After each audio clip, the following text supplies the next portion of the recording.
Assalamualaikum warahmatullahi wabarakatuh. Pada kesempatan kali ini, kami dari kelompok 5 akan menjelaskan materi mengenai kadar lengas dan konsistensi tanah. Selamat menyaksikan teman-teman. Kadar lengas tanah adalah kandungan air dalam pori-pori tanah, baik dalam bentuk uap maupun cairan yang terikat secara matrik, osmosis, atau kapiler. Kadar lengas tanah kering udara adalah jumlah air yang masih tersisa di dalam pori mikro tanah setelah dikeringkan secara alami. Sedangkan kadar lengas maksimum tanah adalah jumlah air maksimum saat semua pori mikro dan makro tanah terisi oleh air dan dalam kondisi jenuh air. Faktor yang mempengaruhi kadar lengas tanah yang pertama iklim atau curah hujan berkaitan dengan proses penambahan air di dalam tanah. Yang kedua, bahan organik. Tanah dengan bahan organik tinggi memiliki kemampuan menahan air yang lebih baik karena bahan organik bertindak sebagai spons.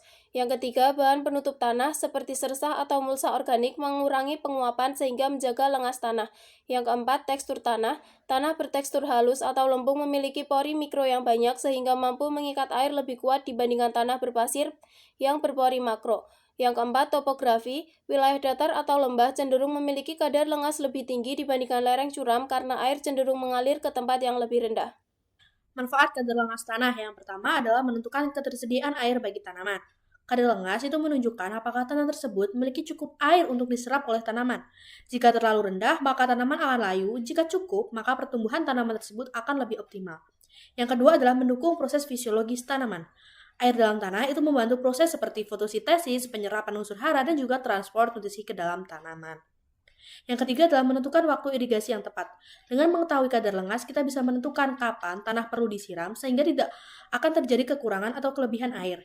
Yang selanjutnya adalah perbedaan kadar lengas tanah kering udara dan juga kadar lengas maksimum. Nah, yang pertama pada aspek kandungan air.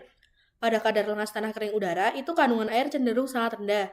Sedangkan pada kadar lengas maksimum itu lebih tinggi atau optimal. Yang kedua adalah ketersediaan air. Pada kadar lengas tanah kering udara, ketersediaan air itu cenderung tidak tersedia, sedangkan pada kadar lengas maksimum itu tersedia bagi tanaman. Terus yang ketiga adalah pada aspek kondisi tanah. Kadar lengas tanah kering udara itu cenderung kering, sedangkan kadar lengas maksimum itu lebih lembab atau basah. Yang terakhir adalah pada aspek fungsi. Kalau kadar lengas tanah kering udara itu berfungsi pada kondisi alam setelah mengalami kekeringan. Kalau yang kadar lengas maksimum itu adalah kondisi terbaik untuk pertumbuhan tanaman. Selanjutnya adalah konsistensi tanah. Nah, konsistensi tanah ini merupakan sifat fisik tanah yang menunjukkan kekuatan, kerekatan, serta ketahanan tanah terhadap tekanan atau perubahan bentuk. Sifat ini menggambarkan apakah tanah tersebut keras, lunak, mudah hancur, atau justru lengket dan plastis. Kemudian, faktor yang mempengaruhi konsistensi tanah yang pertama adalah kadar air. Tanah dengan kadar air yang sedikit itu akan cenderung lebih keras dibandingkan tanah dengan kadar air yang banyak itu akan cenderung lebih lengket. Yang kedua adalah agregat, seperti kerikil. Nah, tanah dengan agregat yang kecil itu cenderung mudah hancur dibandingkan tanah dengan agregat yang besar, itu akan lebih stabil. Yang ketiga adalah tingkat agregasi. Nah, tingkat agregasi ini mempengaruhi kemampuan tanah dalam menahan air. Dan yang terakhir atau yang keempat itu struktur tanah, seperti tekstur, jenis mineral seperti pasir atau lempung, dan kandungan bahan organik juga mempengaruhi konsistensi tanah. Selanjutnya adalah manfaat dari konsistensi tanah. Yang pertama, untuk menentukan tingkat kekerasan tanah. Konsistensi tanah menunjukkan seberapa keras atau lunak tanah pada kondisi tertentu. Tanah yang terlalu keras akan sulit dibaja atau dicangkul sehingga membutuhkan tenaga dan biaya yang lebih besar. Yang kedua, menentukan tingkat kelengketan tanah. Konsistensi tanah juga memperlihatkan apakah tanah mudah lengket saat basah. Tanah yang terlalu lengket, misalnya pada tanah liat, akan menempel pada alat pertanian dan menyulitkan pengolahan.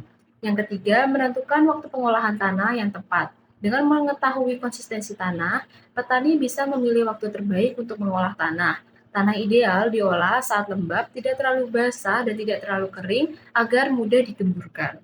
Selanjutnya adalah parameter konsistensi tanah. Parameter konsistensi tanah merupakan sifat fisik tanah yang menunjukkan tingkat ketahanan tanah terhadap perubahan bentuk atau deformasi akibat tekanan.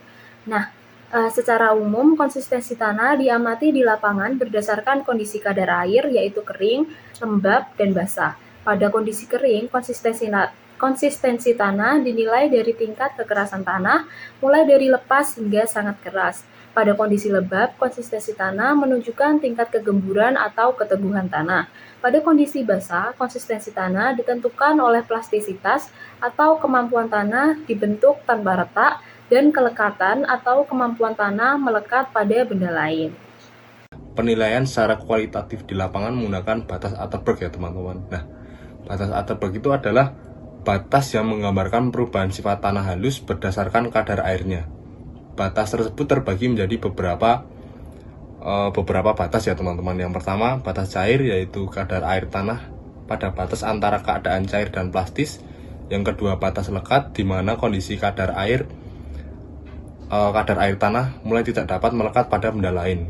Yang ketiga, batas gulung, kondisi kadar air tanah yang dimana tanah tersebut tidak dapat digolek-golekkan lagi ya teman-teman. Yang keempat, batas berubah warna, kondisi di mana tanah sudah mencapai batas gulung dan terus-menerus kehilangan air dan lama-kelamaan nantinya akan mulai berubah warna. Terima kasih.